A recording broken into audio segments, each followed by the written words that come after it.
Bonjour, vous êtes peut-être avant les vacances, vous avez envie de perdre 5 kilos dans un mois ou vous êtes pressé de les perdre parce que vous avez une robe à enfiler, peu importe la raison, ou un jean à mettre, vous avez envie de savoir comment je fais pour perdre 5 kilos en un mois, je vous réponds. Bienvenue sur la chaîne Jean-Michel Cohen, la chaîne où on ne parle que de nutrition, où on ne vous prend pas pour des patates et où on ne vous raconte pas de salade. Je connais par cœur, à force de le dire.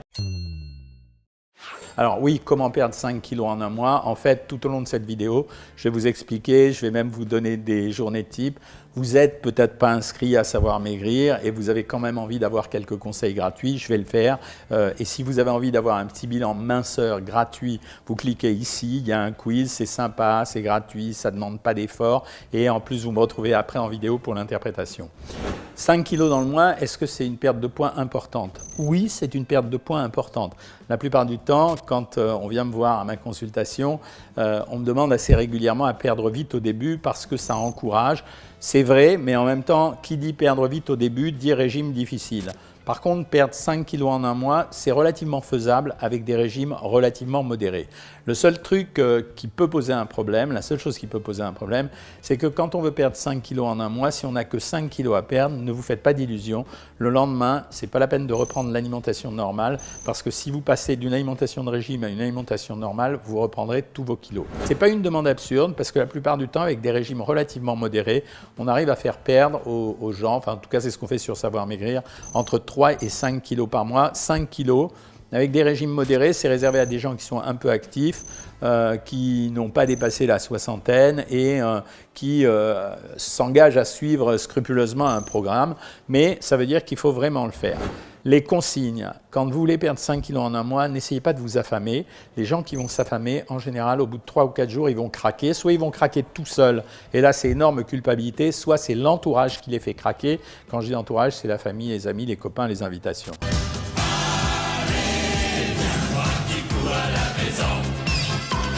Pour perdre 5 kilos en un mois, il y a des règles.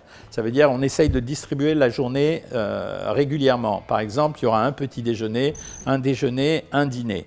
Les gens qui ne prennent pas le petit déjeuner, ils vont déporter le petit déjeuner en milieu d'après-midi. Alors pour les petits déjeuners, dans ce cas, si vraiment je dois perdre 5 kilos, je vais me limiter à deux choses. Je vous donne deux exemples possibles. Soit je prends un produit laitier à 0% et un fruit. Alors ça peut être un yaourt, une faisselle, un fromage blanc à 0%. J'ai une préférence pour le fromage blanc à 0%.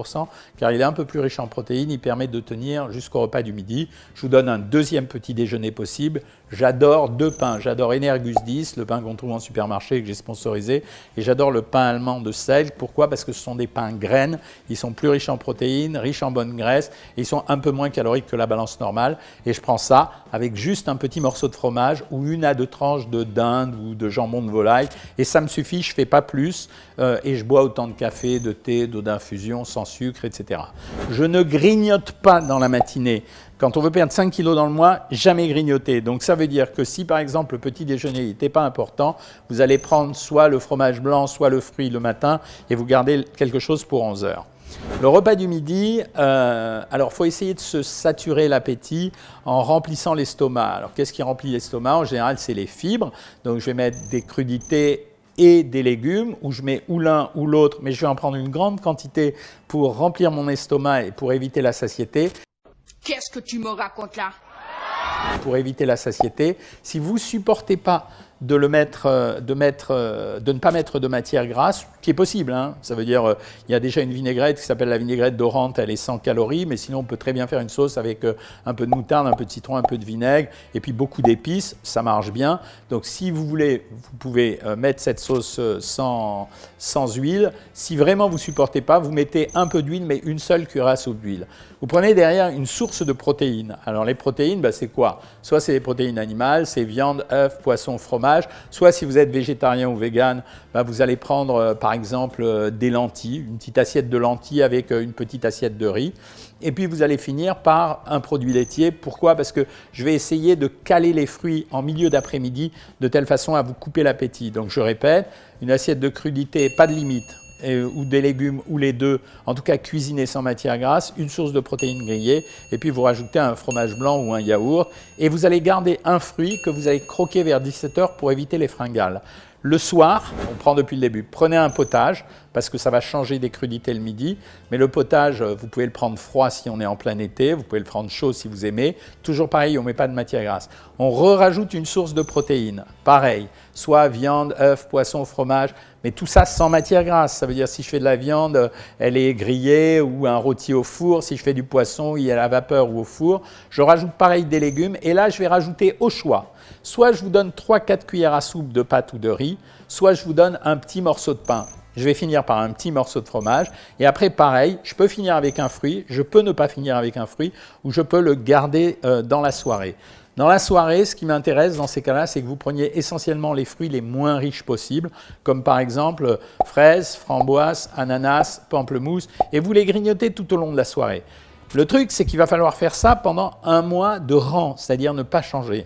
Si jamais vous êtes interrompu pendant le régime, ça veut dire que le repas du midi ou du soir, vous faites un écart, alors à ce moment-là, vous êtes obligé de faire un repas qui compte pour rien dans les repas suivants. Par exemple, ce soir, je suis invité chez des copains, je suis au régime, ils m'ont forcé à manger, je ne sais pas moi, une part de pizza et un tiramisu. Bon, ce n'était pas prévu dans le régime et je suis en train de perdre mes 5 kilos. Ben, le lendemain midi ou le lendemain soir, je vais faire un repas tocard. Je vais prendre soit des crudités sans huile, soit un potage. Je vais prendre soit 2-3 tranches de jambon de dinde, soit 1 ou 2 œufs durs, j'enlève même pas les jaunes dans ce cas-là, et je vais finir par un produit laitier à 0%, et je vais essayer de récupérer l'écart que j'ai fait comme ça, où j'ai une deuxième possibilité, c'est celle que j'ai adoptée personnellement, c'est-à-dire que le lendemain, je me force à avoir un exercice physique d'au minimum 40 minutes. Et comme ça, j'aurai réglé le problème. Alors je sais, pour le repas du midi, pour certains d'entre vous, ce n'est pas évident d'aller se faire cuire une viande ou un poisson. Il faut aller dans un bistrot, demander une salade de chef ou une niçoise, demander à ce qu'on vous mette la sauce à côté. Vous mangez que ça, vous laissez tomber le pain et vous gardez le fruit pour dans l'après-midi. Deuxième possibilité, j'aime beaucoup ça aussi, on peut prendre des sushis ou des sashimi ou des makis. Si vous prenez des sushis, essayez de rester à 8, les makis, essayez de rester à 12. Si vous prenez le sashimi, faites attention, le bol de riz doit être un petit bol.